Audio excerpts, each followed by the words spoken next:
ಸಿಂಹರಾಶಿಯವರಿಗೆ 9ನೇ ಸ್ಥಾನದಲ್ಲಿ ಗುರುವಿನಿಂದ 10ನೇ ಸ್ಥಾನಕ್ಕೆ ಸಂಚಾರ, ಕರ್ಮನಾಶ ಅಂತಂದರೆ 10ನೇ ಸ್ಥಾನಕ್ಕೆ ಗುರು ಬಂದಾಗ ಕೆಲಸದಲ್ಲಿ ಒಂದಷ್ಟು ಬದಲಾವಣೆ, ಕೆಲಸದಲ್ಲಿ ಒಂದಷ್ಟು ಸಮಸ್ಯೆಗಳನ್ನು ಉಂಟು ಮಾಡುವಂತಹ ಒಂದು ಸಾಧ್ಯತೆ ಸಿಂಹರಾಶಿಯವರಿಗೆ ಇರುತ್ತೆ. ಸಪ್ತಮದಲ್ಲಿ ಶನಿಯ ಯೋಗ ಇರೋದರಿಂದ ವಿವಾಹ ಮದನಾಲೋಕ ಭಾರ್ಯಾಭರ್ತೃ ಸಮಾಗಮ ಅಂತ ಹೇಳುವಂಥ ರೀತಿಯಲ್ಲಿ ಯಾರು ವಿವಾಹಕ್ಕೆ ಪ್ರಯತ್ನವನ್ನು ಪಡ್ತಿರ್ತಾರೆ, ಇಷ್ಟು ದಿವಸ ಗುರುಬಲ ಇತ್ತು, ಈಗ ಗುರುಬಲ ಕೂಡ ಹೋಗಿ 10ನೇ ಮನೆಗೆ ಬಂದಾಗ ವಿವಾಹಕ್ಕೆ ತಡೆ ಉಂಟಾಗುವಂತಹ ಸಾಧ್ಯತೆ.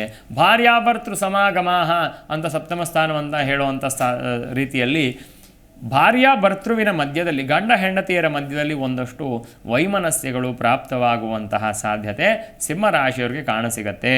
ಸಪ್ತಮದಲ್ಲಿ ಶನಿ ಬಂದಾಗ ದಾಹಾದಿಕಂ ಗೃಹಸ್ಯ ಭಾರ್ಯಯ ಅಂತ ಹೇಳುವಂಥ ರೀತಿಯಲ್ಲಿ ಹೆಂಡತಿಯ ಮನೆ ಕಡೆ ಅಂದರೆ ಹೆಂಡತಿಯ ತವರು ಮನೆಯಲ್ಲಿ ಸಣ್ಣ ಪುಟ್ಟ ಸಮಸ್ಯೆಗಳು ಉಂಟಾಗುವಂಥದ್ದು, ಇಬ್ಬರ ಮಧ್ಯೆ ವೈವಾಹಿಕ ಜೀವನದಲ್ಲಿ ಸಣ್ಣ ಪುಟ್ಟ ಸಮಸ್ಯೆಗಳು ಉಂಟಾಗುವಂಥದ್ದು, ಮೂತ್ರಕೃಚ್ರಾಣ್ಯಪಿ ಅಂತ ಹೇಳುವಂಥ ರೀತಿಯಲ್ಲಿ ಈ ರೀತಿ ಯೂರಿನರಿ ಇನ್ಫೆಕ್ಷನ್ ಇತ್ಯಾದಿ ಸಂಬಂಧಪಟ್ಟಿರುವಂಥ ಸಮಸ್ಯೆಗಳು ಬರುವಂಥದ್ದು ಈ ಸಿಂಹರಾಶಿಯವರಿಗೆ ಕಾಣಸಿಗತ್ತೆ. ಹಾಗಾಗಿ ಸಿಂಹರಾಶಿಯವರು ಸ್ವಲ್ಪ ಎಚ್ಚರಿಕೆಯಿಂದ ಇರಬೇಕಾಗತ್ತೆ. ಗುರುವಿನ ಮತ್ತು ಶನಿಯ ಒಂದು ಮಧ್ಯಮವಾಗಿರುವಂತಹ ಅನುಗ್ರಹ ಅಂತ ಹೇಳ್ಬೋದು. ಸಪ್ತಮ ಮತ್ತು ದಶಮವನ್ನು ಕೇಂದ್ರ ಸ್ಥಾನ ಅಂತ ಕರಿತೀವಿ. ಹಾಗಾಗಿ ಕೇಂದ್ರ ಸ್ಥಾನದಲ್ಲಿ ಗುರು ಶನಿಗಳು ಬಂದಾಗ ಮಿಶ್ರ ಫಲ ಅಂತ ಅಂದರೆ ಪೂರ್ಣವಾಗಿ ಏನೋ ತುಂಬ ಸಮಸ್ಯೆ ಉಂಟಾಗತ್ತೆ ಅಂತ ಹೇಳಲಿಕ್ಕಿಲ್ಲ. ದೇವರ ಅನುಗ್ರಹ ಅನ್ನುವಂಥದ್ದು ಭಾಳ ಮುಖ್ಯ ಆಗುತ್ತೆ. ಮಿಶ್ರ ಫಲಗಳನ್ನು ಅನುಭವಿಸುವಂಥದ್ದು. ಕುಟುಂಬವನ್ನು ಚೆನ್ನಾಗಿ ಇಟ್ಕೋಬೇಕು. 2ನೇ ಸ್ಥಾನದಲ್ಲಿ ಕೇತು ಇರೋದ್ರಿಂದ ಹಣವನ್ನು ಕಳ್ಕೊಳ್ಳುವಂತಹ ಸಾಧ್ಯತೆ. 8ನೇ ಮನೆಯಲ್ಲಿ ರಾಹು ಇರೋದ್ರಿಂದ ಖಂಡಿತ ಈ ವಿಚಾರದಲ್ಲಿ ಸಿಂಹರಾಶಿಯವರು ಎಚ್ಚರಿಕೆಯಿಂದ ಇರಬೇಕಾಗತ್ತೆ. ಹಣ ನಿಮ್ಮನ್ನು ಯಾರೋ ನಂಬಿಸಿ ನೀವು ದುಡ್ಡನ್ನು ಕಳ್ಕೊಳ್ಳುವಂತಹ ಸಾಧ್ಯತೆ. ಯಾರನ್ನು ನಂಬಿ ನೀವು ಯಾವುದರ ಮೇಲೋ ಇನ್ವೆಸ್ಟ್ ಮಾಡಿ ಕಳ್ಕೊತೀರಾ. ಯಾರಿಗೋ ನೀವು ಕಷ್ಟ ಅಂತ ಸಹಾಯ ಮಾಡಲಿಕ್ಕೆ ಹೋದರೆ ನೀವು ಪರಹಸ್ತ ಗತಂಗತಃ ಅಂತ ಹೇಳುವಂಥ ರೀತಿಯಲ್ಲಿ ದುಡ್ಡನ್ನು ಕಳ್ಕೊಳ್ಳುವಂತಹ ಸಾಧ್ಯತೆ.